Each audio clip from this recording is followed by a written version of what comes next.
Hello, Alessia. Hi. Nice to see you. So thank you for your time today.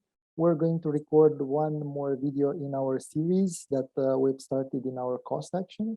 So I would just start connecting with what's happening today in the world. So we all witness that it's a state where nothing seems to be stable anymore.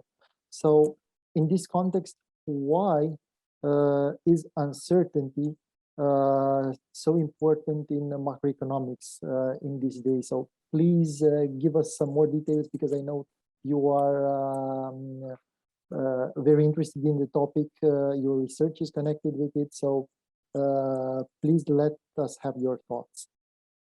So thanks very much, Vasile, for organizing this amazing podcast series. I'm very honored to participate, and they are very, very useful to have it to understand what's going on in our network.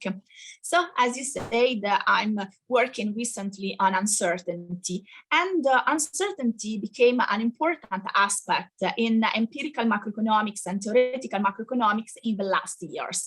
If you check, for example, the program of different conferences in macroeconomics, you can find that there are always at least 2-3 sessions about uncertainty. Why uncertainty is so popular? So we need to think about that the idea of the uncertainty shock is something to study in macroeconomics start when we dealt with the Great Recession in 2007-2009. And in particular, there is this seminal paper by Nicholas Bloom in 2009, published in Econometrica, where it was the first attempt to try to use the concept of uncertainty in macroeconomics. Because usually in macroeconomics, we are used to deal with different shocks. For example, monetary policy, fiscal shocks, or technology shocks, or in general, we can say demand or supply shocks. And uncertainty is something that cannot be explained directly by the economic system. So if we think about the Great Recession, there were different explanations about the failure of financial markets, the failure of the macroeconomic indicators to understand what's going on. And uncertainty was used to represent this failure to understand what's going on in that situation. If the Great Recession could be something that is uncertain, and maybe there were a lot of discussion about the point that there were some endogenous shock inside that failure, we can think about what's going on with the COVID-19. And last year, when suddenly COVID-19 entered in our life, it was an unexpected event. And this event could be considered one of a major example of uncertainty, because we didn't know about the COVID-19. So how you can understand the impact of this event on macroeconomic? And for this reason, that also the COVID-19 was considered as uncertainty. And the uncertainty shock study and literature were very, very popular before the COVID, but also for the COVID-19 was very useful to understand what are the major implications of uncertainty. For this reason, that if you study what's going on in the current macroeconomic fluctuation, uncertainty is playing an important role. It's not for sure the only drivers, but is one of the major drivers what's going on in the current situation. Thank you, Alessia, for these details. And to connect with your ideas, so basically uncertainty becomes key, becomes one of the important drivers. But then how can we deal with it, since we cannot observe it directly, like other shocks that you've mentioned? So you're making the point, because uncertainty is just a feeling. It's something that we can observe, okay? It's not like monetary policy shock, you can see the interest rate.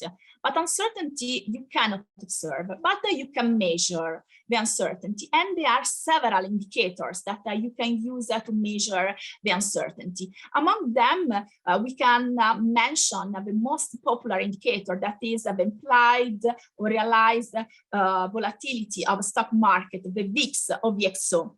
This indicator is very popular, not only in macroeconomics, but also in finance studies. And it was introduced in this literature of uncertainty applied to macroeconomics by the seminal paper by Bloom in 2009. This indicator is very popular, but using the VIX, you're just looking at financial markets. For this reason that you can use a different measure. For example, Liu and Leduc in 2013 introduced the survey-based indicator considering the uncertainty related to the firm's investment. Another very popular uncertainty indicator is more general and considering the general uncertainty in economic sense, and is the economic policy uncertainty, or EPU. Was introduced by Becker, Bloom, and Davis in a paper in 2013. But this indicator is not just related to a publication, because there is a true project.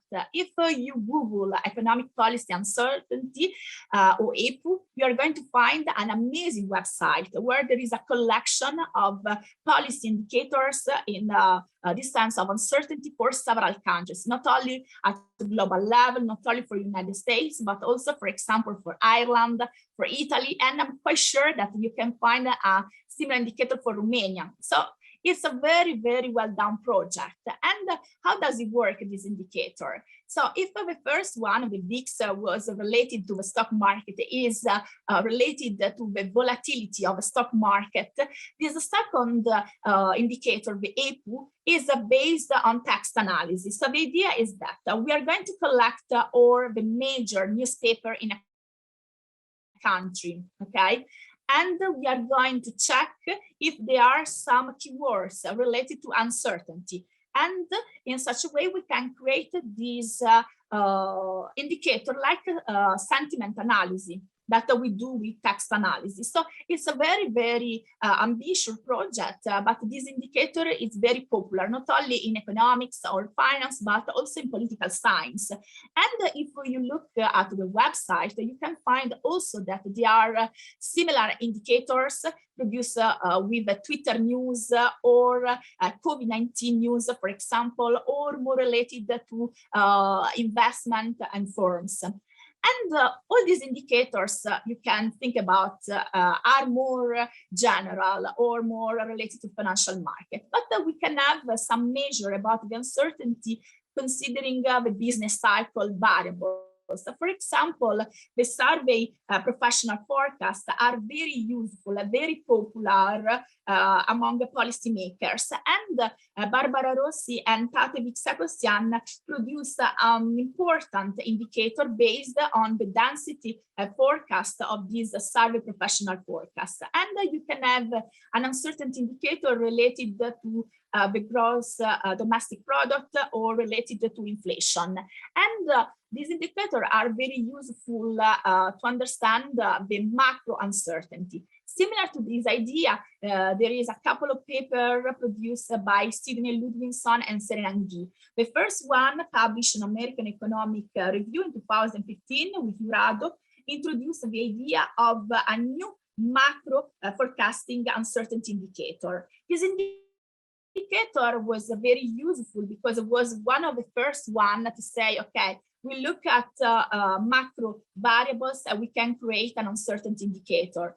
But there were some criticism because this indicator was endogenous. If you want to understand what's going on in terms of evolution of industrial production of gross domestic product, and you use this kind of indicator, there is some endogeneity. And in this sense, you can say that it will be better, for example, disentangle the fact of a financial series. So for this reason that Ludvigsson and Guy decided to produce another indicator where they disentangle the fact of macro and financial time series, and they published this paper with MA, an American economic journal, Macro, in 2019. So you see that there are different indicators.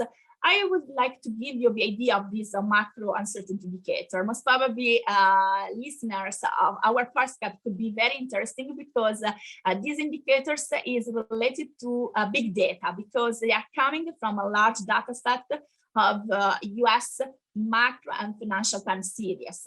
They compute dynamic factor models, and they make a forecast error of this large data set, and they combine the volatility for macro series, for financial series, and for real activity series. So you can find 3 different time series, and they are updated. If you look on website of the authors, you can find the update of this time series. So the good point of these indicators that they are for free. You can download from a website, and they are very useful for your investigation. However, you can say, okay, but Alessia, these indicators are measures. Maybe there could be some measurement errors. You're right, because there are some criticism against these indicators because, for example, if you are working in econometrics, you can have some endogeneity or some other technical issues. And for this reason that there are several critiques. One of the most important critiques is moved by Carriero, Clark, and Marcellino, where on Review Economic Statistics produce an uncertainty indicator, which is directly given by the econometric system they estimate. So is less affected by measurement errors. But there are several ways that you can measure the uncertainty, and I'm quite sure that if you Google uncertainty indicators, you can find for each economy, for each country, different way to measure the uncertainty. So the list I made is not exhaustive, just an overview of the most important measure that you can find. Thank you, Alessia, for the description.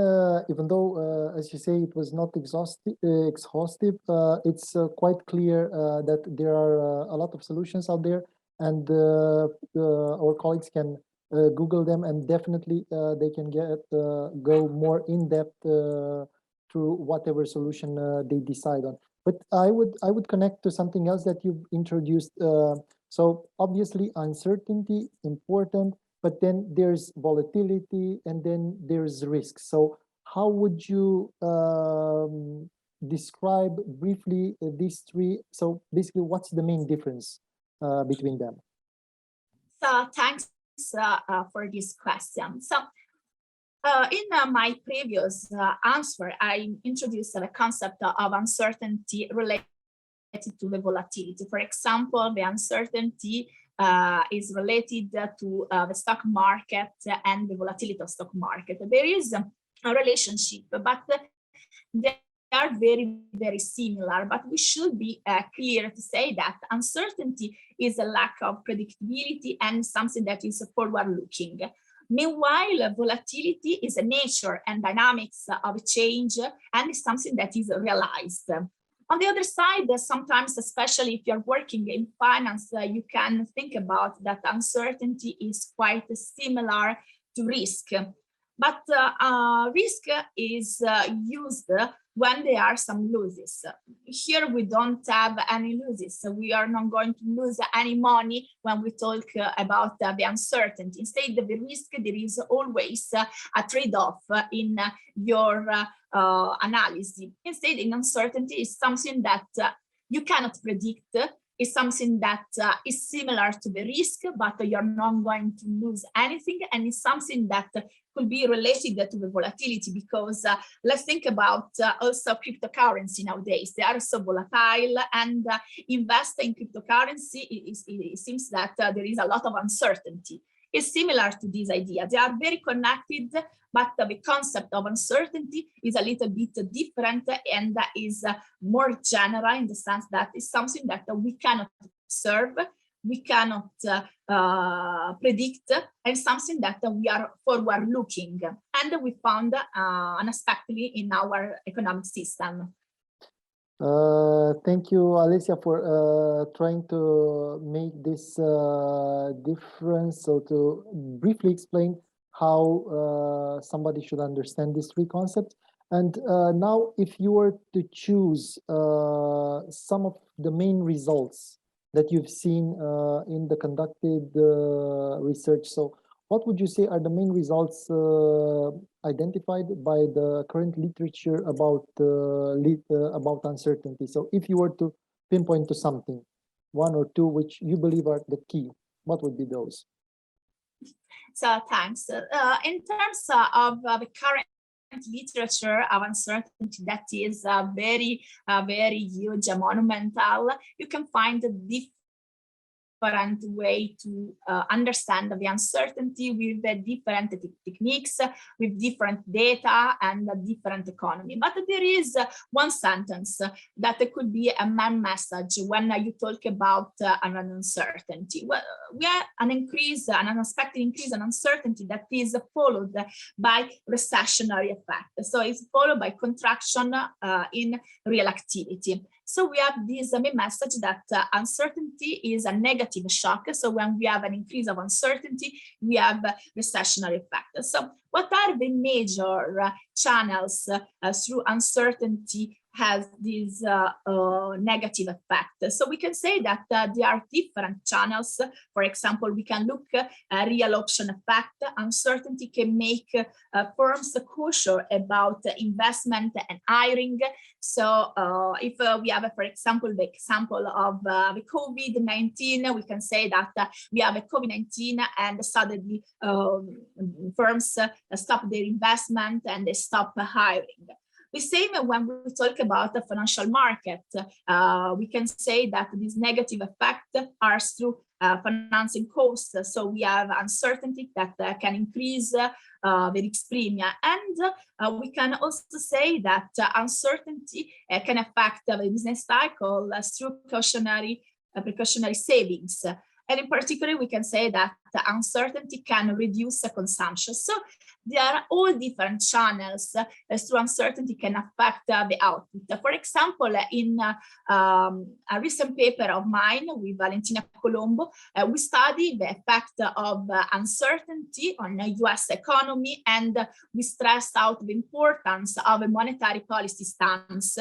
And we are able to find, first of all, that uncertainty can affect negatively the output represented in our exercise by the real GDP. And we see that this effect is driven by the consumption in terms of quantity, in terms of a fall of GDP. But the investment has an important and specific effect. There is a decrease of investment, but suddenly the investment is the first variable which is able to reach the steady state again. So it seems that the nature of the variable, the nature of the element that the GDP is aggregated is important, because investment is a quicker variable to reach the steady state. Instead, the consumption is slower. And we can say that there are different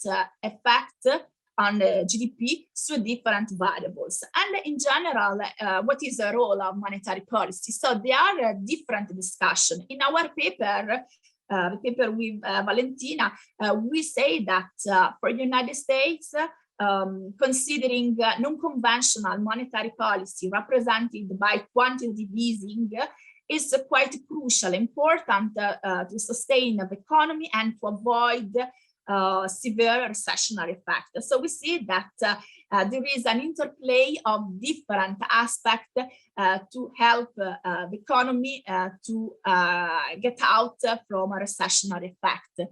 That is very important, and there are different studies proposing analysis of the effect of uncertainty on a business cycle, looking at different measures, different indicators, but results are very, very common and very homogeneous.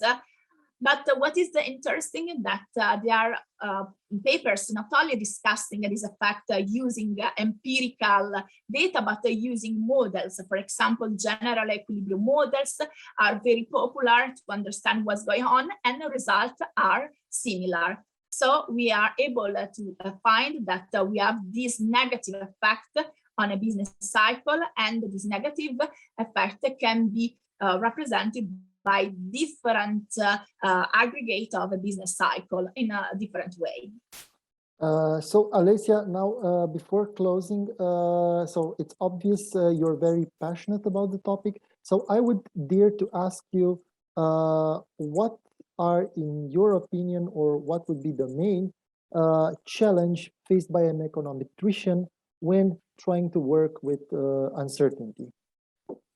So thanks for asking me. As you see, I'm very passionate about this topic because I'm working a couple of papers about uncertainty, and I'm an econometrician, and I'm curious to understand how we can consider the uncertainty in the best way, how we can exploit the uncertainty in a good way. So as a econometrician, I can suggest, first of all, think about the issue about the measurement errors induced by this proxy.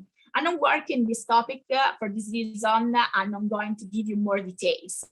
And I'll give you more sense of what's going on with two other important topics where I'm going to work, and I'm going to talk in this podcast. So the first one is that when you're look at the uncertainty effect, and particularly the propagation mechanism of uncertainty, you need to keep in mind that you could have a different effect if the state of economy is a recessionary phase or a non-recessionary phase, for example, an expansionary phase. And for this reason, we are able to find that the initial condition of economy is quite crucial. And how we can deal under an econometric point of view. We needed to use asymmetric models, non-linear model. And in our exercise with Valentina, we are using a smooth transition vector autoregressive model. In this case, we are able to see the smooth transition between the recessionary and expansionary phases of economy. And we are able to understand that if you start if you are starting your situation in a recessionary phase of economy, the negative effect of an increase of uncertainty are more severe than you are starting from a recession, from a non-recessionary phase. For example, you are in expansion. And this result is quite important and is popular also in econometric analysis. And there are several papers discussing the use of nonlinear models, not only the smooth transition VR, but we can use, for example, treasure vector autoregressive or Markov switching models or time varying models. So the main sense for non-technical listeners is that pay attention that nonlinearities are important, and you need to keep in mind that the state of economy, the initial state economy matters when you're working with this kind of uncertainty in macroeconomics. The second major point and suggestion that I would like to give is about the data frequency. When I talk about these indicators about the uncertainty, I didn't say too much about the data frequency, but the majority of these indicators, for example, the VIX or the APU, are sampled at daily level. And when you are working to understand the impact of these indicators on macro variables, you need to keep in mind that these macro variables are sampled at monthly, quarterly date. And usually what happens? You aggregate the daily variable and you get a common monthly or quarterly variable. But if you do, you can make some temporal aggregation bias. So you can have some not correct response. And in a recent paper with Fabio Parla, we introduce a novel identification approach when you have high frequency shock. And in our illustrative example, we use the VIX as our high frequency variable, and we are able to find that if you use a mixed frequency data, so you have high frequency for the shock, low frequency for the macro variable, you are able to get a more precise, a more accurate result, and you are able to find that these recessionary effects are less severe than what you are expecting, for example, using a common low frequency model. Thank you very much, Alessia, for all these ideas, for sharing your thoughts with us. And I'm confident that a lot of people will benefit by listening to this video and all the information that you shared with us. So thank you for your time. So thanks very much for this podcast, and I'm waiting for comments from audience, and I'm so happy to discuss with them. So thanks again. Thank you.